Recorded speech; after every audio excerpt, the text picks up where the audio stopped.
서울 외곽. 고요한 새벽. 겨울비가 그치고 난 후에 찬바람이 골목을 타고 스며들었다.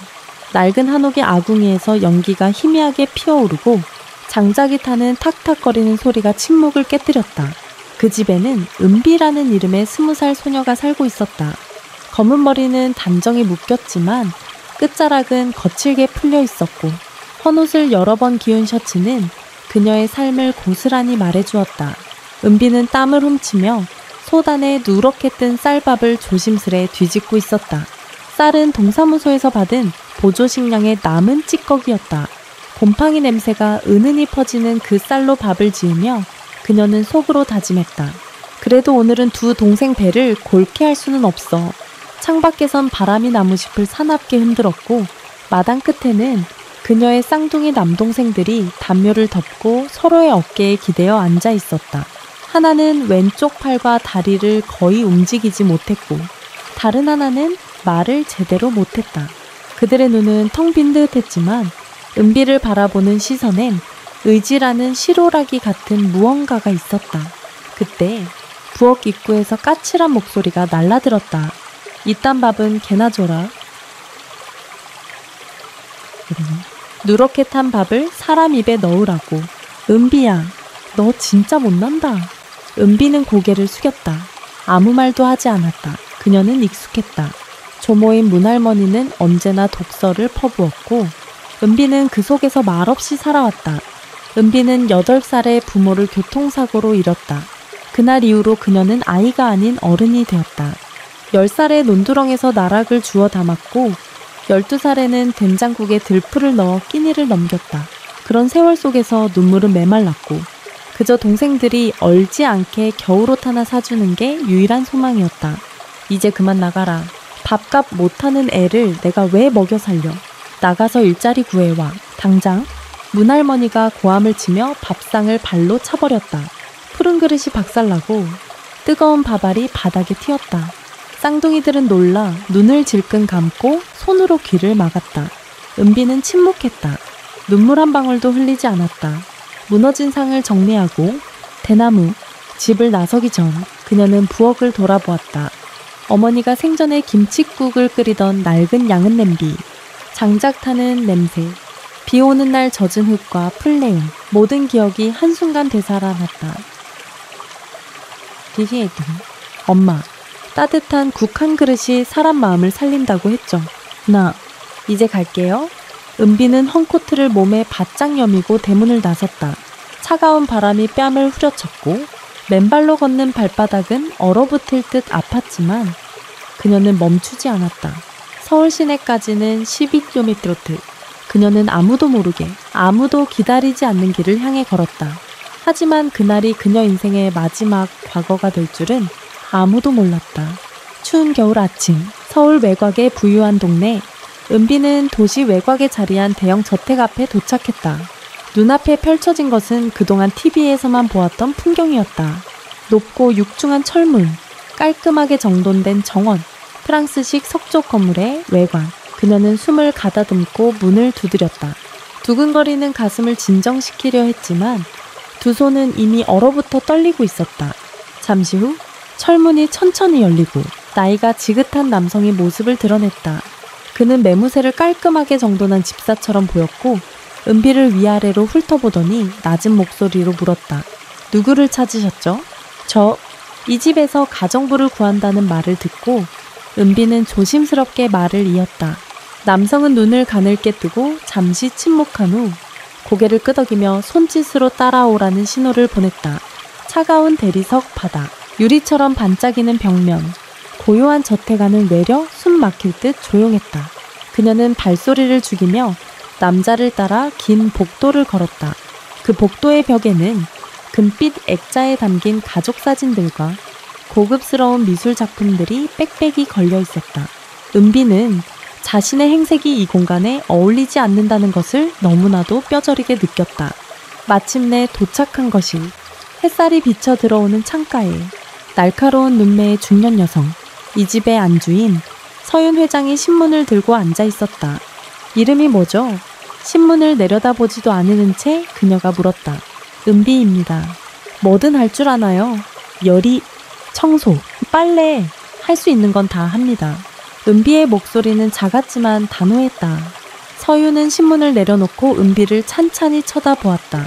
그리고는 말끔한 입술 사이로 냉정한 말들이 쏟아졌다. 우리 집 규칙은 단순합니다. 해가 뜨면 일어나고 해가 2번 질 때까지 일합니다.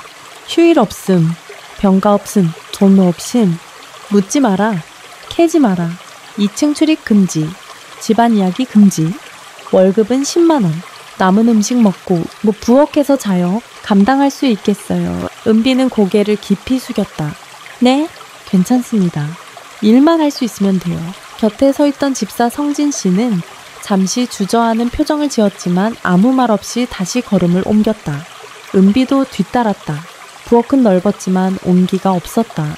햇살 한 줄기 들어오지 않는 창문 옆에 있는 나무, 평상 하나와 낡은 이불 한 채, 그곳이 그녀의 잠자리였다.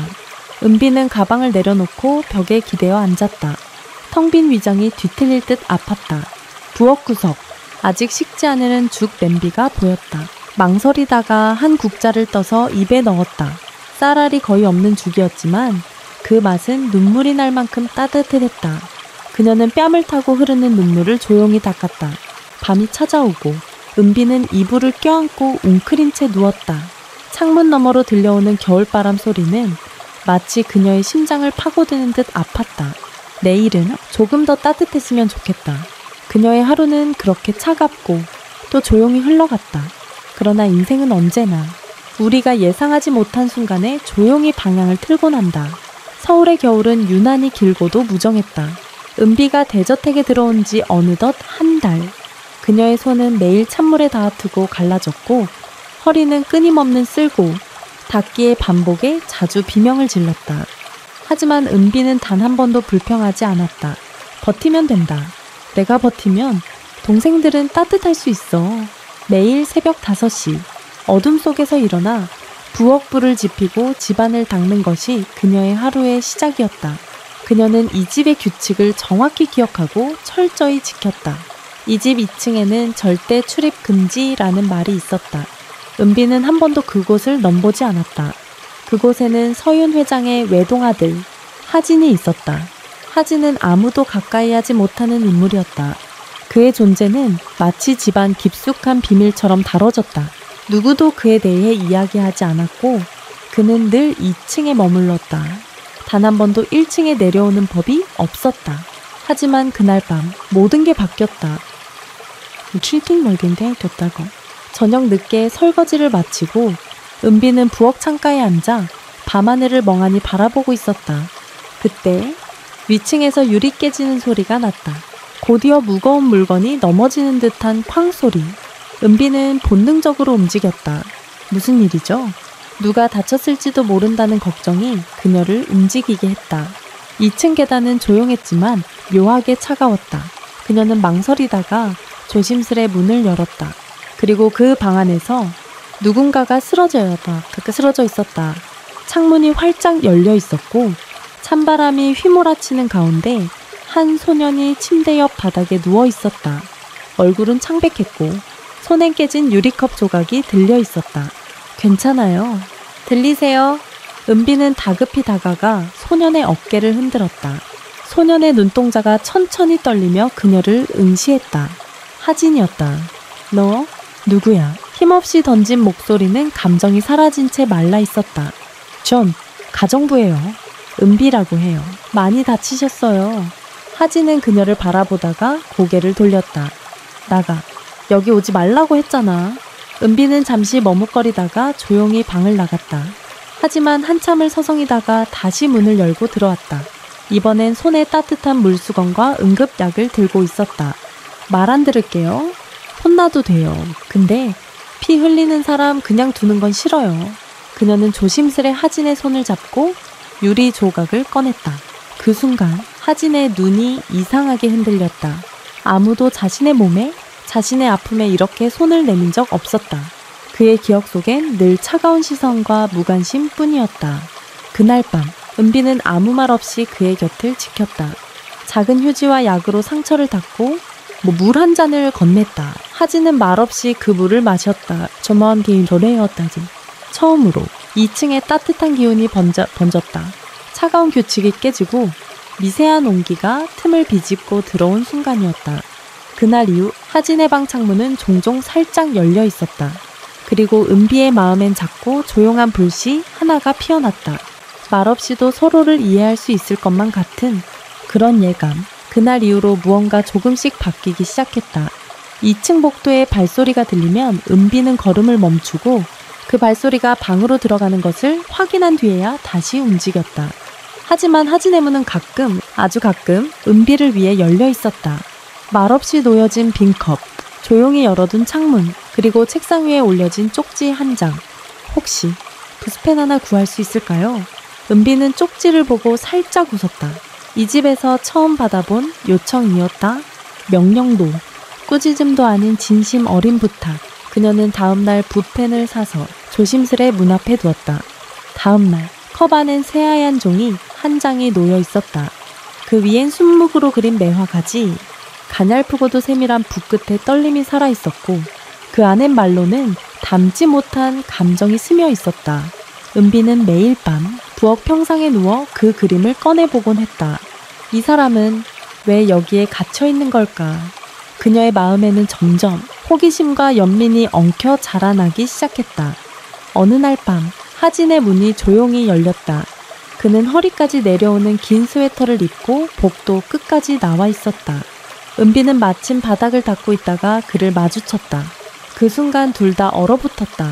하지만 이상하게도 아무 말 없이 시선이 마주쳤고 그 눈빛 속엔 반가움이 어렴풋하게 담겨 있었다. 여기 춥지 않아요. 하진이 먼저 입을 열었다. 은비는 놀라 잠시 멈칫했지만 곧 웃으며 대답했다. 춥긴 해도 익숙해요. 익숙해지면 춥지도 않더라고요. 하진은 고개를 끄덕이며 복도 끝 창가에 앉았다. 그 자리는 매일 청소를 끝내고 은비가 조용히 앉던 곳이었다. 밤하늘의 별이 잘 보이는 자리. 여기 별이 참 잘 보여요. 은비가 말했다. 그래서 매일 여기 앉았던 거구나. 하진의 입꼬리가 아주 조금 올라갔다. 그날 밤 둘은 그 복도에서 조용히 앉아 이야기를 나눴다. 어렸을 적 좋아했던 만화책, 좋아하던 음식, 어머니의 손등 냄새, 그리고 지금은 사라져버린 누군가에 대한 그리움. 하진은 처음으로 웃었다. 은비도 처음으로 웃었다. 그 웃음은 대저택 안 어디에도 없던 것이었다. 가식 없는 진심, 고요한 위로, 그리고 살아있음의 증거. 하지만 그 모든 순간 뒤에는 언제나 그림자처럼 따라다니는 서윤 회장의 차가운 눈빛이 있었다. 이 집엔 규칙이 있습니다. 그녀는 예고 없이 은비를 불러 앉혀 말했다. 하진이와의 불필요한 접촉, 그 아이에게 다가가는 것은 당신을 해고 사유로 삼을 수 있어요. 은비는 아무 말도 하지 않았다. 하지만 그날 밤 그녀는 혼자 부엌 평상에 앉아 하진의 그림을 바라보며 조용히 중얼거렸다. 내가 널 지킬게. 설령 이 집이 날 쫓아낸다 해도 겨울은 끝날 줄 몰랐다. 하지만 사람의 마음은 계절보다 먼저 녹는다. 하진은 예전보다 훨씬 자주 복도에 나왔다. 말수는 적었지만 눈빛은 점점 부드러워졌고 그가 그리는 그림들엔 색이 돌아오기 시작했다. 회색의 산소화 대신 연분홍빛 꽃과 초록 잎들이 그의 붓에 스며들었다. 은비는 그 변화를 조용히 지켜보며 묘한 감정을 느꼈다. 누군가를 다시 살아나게 만든다는 것. 그것은 어떤 말보다 따뜻하고 어떤 행동보다 조심스러운 일이었다. 그러던 어느 날 밤 은비는 평소보다 늦게까지 청소를 하다 창고 뒤쪽 문이 닫힌 작은 방문을 발견했다. 이 집에 와서 한 번도 열어본 적 없는 공간. 호기심보다 더 깊은 묘한 불안이 은비의 발걸음을 멈추게 했다. 거긴 가지마. 하진이었다. 그는 어느새 복도에 서 있었다. 눈빛은 흔들렸고 손끝이 떨리고 있었다. 그 문 뒤엔 내가 왜 이 집에 갇혀있는지에 대한 답이 있어. 은비는 조심스럽게 물었다. 그게 당신이 가진 상처와 관련이 있어요. 하진은 잠시 눈을 감았다. 그리고 마침내 조용히 입을 열었다. 내가 14살 때였어. 아버지가 돌아가셨고 그건 나 때문이라는 말을 들었어. 은비는 숨을 삼켰다. 사실은 내가 실수로 약을 잘못 먹였는데 그날 아버지께선 뇌출혈로 돌아가셨어. 의사 말로는 약 때문이 아니라고 했지만 어머니는 날 용서하지 않았어. 그는 손등으로 얼굴을 가렸다. 그 뒤로 난 이 집에 갇혔고, 견였고니 말도, 감정도 모두 잠겼어. 어머니는 날 외부에 노출시키지 않았어. 이 집이 곧 감옥이었지. 은비는 조용히 다가가 그의 손을 잡았다. 당신 잘못이 아니에요. 14살 아이가 감당해야 할 일은 아니었어요. 하진은 아무 말 없이 그녀의 손을 꼭 쥐었다. 그 손엔 감정이, 용서가, 그리고 희망이 담겨 있었다. 그날 밤, 은비는 처음으로 자신의 이야기도 꺼냈다. 나도 부모님을 사고로 잃었어요. 동생 둘을 돌보느라 감정은 저 멀리 미뤄뒀죠. 어떻게 살아야 하는지보다 배우튀는 법을 먼저 배웠어요. 서로의 상처는 다르지만 깊이는 닮아 있었다. 하진은 자신이 더는 혼자가 아님을 깨달았고, 은비는 누군가가 자신을 지켜주고 싶다고 느끼는 첫 순간을 경험했다. 닫혔던 문들이 하나둘씩 열리고 있었다. 마음의 문, 그리고 이 저택의 규칙도 조금씩 흔들리고 있었다. 그러나 평온은 길지 않았다. 그들이 나눈 짧은 위로의 시간은 곧 서윤 회장의 냉정한 눈빛에 닿게 되었다. 그리고 그 눈빛은 폭풍이 다가오고 있음을 예고하고 있었다. 어느 날 아침, 저택의 공기는 평소와 달리 무거웠다. 모든 창문이 굳게 닫혀 있었고 부엌의 라디오는 켜지지 않았다. 심지어 성진 집사조차 은비를 제대로 쳐다보지 않았다. 서윤 회장이 부른 건 그날 오전이었다. 응접실 한가운데 은비는 조용히 앉아 있었다. 반드시 차려입은 서윤은 여느 때보다 더 날카로운 눈으로 그녀를 바라보았다. 하진이와 무슨 사이입니까? 은비는 잠시 멈칫했다. 전 아무 사이도 아닙니다. 그저 거짓말하지 마요. 감히 그 아이 방에 드나들고 말까지 섞었다면서 서윤의 목소리는 얼음처럼 차가웠다. 그 아이는 세상과 단절돼야 해요. 그게 그 아이를 위한 길이에요. 아니에요. 은비는 그 말에 자신도 모르게 고개를 저었다. 하진 씨는 당신이 생각하는 것보다 훨씬 더 살아있고 느끼고 있어요. 그걸 무시하면 언젠간 완전히 무너질 거예요. 서윤은 눈을 가늘게 뜨고 은비를 노려보았다. 넌 너무 많이 봤어. 오늘로서 이 집에서 나가요. 순간 바닥이 꺼지는 듯한 기분이 들었다. 은비는 자신이 해고당할 거라 예상은 했지만 그토록 차갑게 내몰릴 줄은 몰랐다. 성진 집사는 문 앞에서 기다리고 있었다. 정말 미안합니다. 하지만 여사님은 절대 마음을 바꾸지 않아요. 그의 눈엔 진심 어린 안타까움이 담겨 있었다. 은비는 작은 가방 하나를 들고 저택을 나섰다. 눈발이 흩날리던 날이었다. 이 집에 처음 도착했을 때와 비슷한 날씨였지만 마음은 전혀 달랐다. 그녀는 집 앞 골목을 돌아서기 전 마지막으로 저택을 바라보았다. 그리고 생각했다. 이다혜로 포기할 순 없어. 그날 밤 저택의 2층 창문은 여전히 닫혀 있었고 하진은 그 창문 앞에 홀로 서 있었다. 그 사람은 가지 말았으면 했는데 그의 목소리는 누구도 들을 수 없을 만큼 작았지만 그 마음만큼은 분명하게 세상을 향해 뻗어가고 있었다. 며칠 뒤 은비는 쌍둥이 동생들과 함께 서울 변두리의 낡은 옥탑방에 정착했다. 하루 벌어 하루 사는 삶은 여전히 녹록지 않았지만 저맘님과 내 몸이 전해야만 그녀는 하진에게 보내는 손편지를 매일 써 내려갔다. 그가 읽지 못할 수도 있다는 걸 알면서도 그녀는 손을 멈추지 않았다. 편지에는 이런 문장이 있었다. 나는 너를 기다릴게. 그리고 네가 문을 열 수 있는 날 꼭 내가 그 문 앞에 있을게. 봄이 왔다. 서울의 하늘은 조금씩 푸르러졌고 은비가 살던 옥탑방에도 햇살이 비치기 시작했다. 쌍둥이 동생들은 근처 복지관의 도움을 받아 치료를 시작했고 은비는 작은 분식집에서 하루 종일 서서 일하며 하루하루를 버텼다. 그런 어느 날 은비는 익숙한 그림 엽서를 받았다. 흰 봉투엔 이름도 주소도 쓰여있지 않았지만 엽서 뒤엔 정성스레 그려진 붓글씨 한 줄이 있었다. 시간은 멈춰 있었지만 마음은 당신을 따라 움직였습니다. 하진이었다. 은비의 손은 가늘게 떨렸다. 그림은 은비가 저택에 있을 때 하진에게 건넨 노란 민들레 꽃이었다. 그날 밤 그녀는 처음으로 하늘을 올려다보며 크게 웃었다. 그 웃음엔 다시 시작되는 어떤 약속이 담겨 있었다.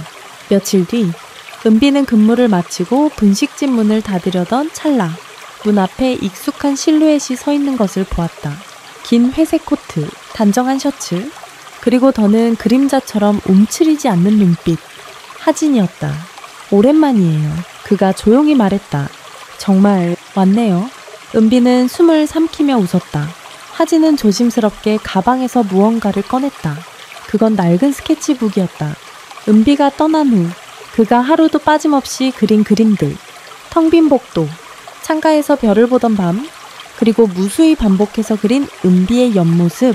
당신이 떠난 후 난 처음으로 시간을 인식하게 되었어요. 그 전까진 그냥 흘러가는 게 시간인 줄 알았는데 당신이 없으니 하루가 너무 길더라고요. 그의 눈엔 더 이상 두려움이 없었다. 죄책감 대신 용기가, 침묵 대신 고백이 있었다. 은비는 그 스케치북을 품에 안고 고개를 끄덕였다. 이제 도망치지 않을게요. 당신 곁에 있을게요. 그리고 당신도 더 이상 숨어있지 않았으면 해요. 하진은 작게 웃으며 말했다. 이제야 내 시간이 다시 흐르기 시작했어요. 그리고 그들은 함께 새로운 계절을 향해 조용히 발걸음을 옮겼다. 햇살이 따스하게 내리쬐던 어느 봄날, 서울 북쪽 작은 마을의 언덕 끝자락엔 아직 간판조차 달지 않은 조용한 공간 하나가 생겼다. 누구도 거창하게 말하진 않았지만 그곳은 은비와 하진이 함께 짓기 시작한 작은 집이었다. 정확히 말하자면 그곳은 쉼터였고 학교였으며, 그리고 누군가에게는 다시 시작할 수 있는 공간이기도 했다. 이름은 마음꽃집. 건물은 낡은 창고를 개조한 것이었다. 도배도 직접 했고 책장은 중고 가구를 모아 만들었다. 벽면엔 하진이 매일 새벽마다 그린 그림들이 걸려 있었고 은비는 그 그림 아래에 간단한 송글씨로 이런 문장을 적었다. 누구든 오늘 하루 버텨냈다면 잘한 겁니다. 그곳엔 아이들이 모이기 시작했다. 집이 없는 청소년들, 학교를 그만둔 아이들, 부모의 싸움 속에 마음이 부서진 아이들, 그리고 하진처럼 세상과 벽을 쌓고 숨어 지내던 아이들. 하진은 매주 미술 수업을 열었다. 아이들에게 물감 대신 먹을 쥐어주고 붓 대신 손끝으로 색을 만지게 했다. 처음엔 아무도 말을 하지 않았지만 몇 주가 지나자 아이들은 그림 위에 자신을 그리기 시작했다. 붉은 태양, 푸른 호수, 그리고 눈물을 닮은 작은 구름. 그림은 곧 언어가 되었고 그 언어는 세상과 다시 연결되는 다리가 되어주었다. 은비는 부엌 한편에서 매일 아침 주먹밥을 만들었다. 당신이 준 따뜻한 밥 한 끼가 누군가에겐 살아갈 이유가 된다는 걸 그녀는 잘 알고 있었다. 어느 날 오후, 여느 때처럼 모두가 조용히 그림을 그리고 있던 순간 한 여자아이가 조심스럽게 물었다. 여기선 실수해도 돼요. 은비는 웃으며 말했다. 여긴 실수하라고 만든 곳이야. 실수하고 울고 그러다 다시 웃는 거야. 그 말에 하진은 고개를 끄덕이며 한마디를 더했다. 여기선 너 자신으로 살아도 괜찮아. 그리고 그렇게 그 작은 공간 안에 서로 다른 상처를 가진 사람들이 모여 하루하루를 함께 견뎌냈다. 누구도 특별히 뛰어나진 않았지만 모두가 조용히 자신만의 속도로 살아가고 있었다. 봄이 지나고 여름이 왔을 때 마당 한쪽에 민들레가 피었다. 노란 민들레. 하진이 처음 은비에게 그렸던 그 꽃을 바라보며 은비는 조용히 속삭였다. 이건 끝이 아니라 시작이야. 이 이야기를 처음부터 끝까지 따라오신 분들이라면 아마 지금 이 순간 가슴 한쪽이 조용히 데워지고 있을 거예요. 은비와 하진이 서로의 상처를 마주하고 아주 천천히 서로에게 다가가며 만들어낸 이 따뜻한 변화는 우리 모두에게도 큰 위로와 희망을 전해줍니다. 누군가는 이 이야기를 슬픔이라고 느낄 수도 있고 누군가는 견딤이라는 단어에 깊이 공감할 수도 있어요. 하지만 무엇보다도 이 이야기는 진심이 닿는 순간 사람은 다시 피어난다는 사실을 말해주고 있는 것 같아요. 마음꽃집처럼 우리 주변에도 그런 조용한 따뜻함이 더 많아졌으면 좋겠다는 생각이 들지 않나요? 이 이야기가 여러분 마음속에 작은 울림을 남겼다면 좋아요와 구독, 그리고 댓글로 여러분의 생각을 꼭 나눠주세요. 응원의 한마디가 큰 힘이 되고 여러분의 반응이 있어야 은비와 하진의 다음 이야기 파트 2도 이어집니다. 기다리고 있을게요. 우리 다음 장에서 다시 만나요.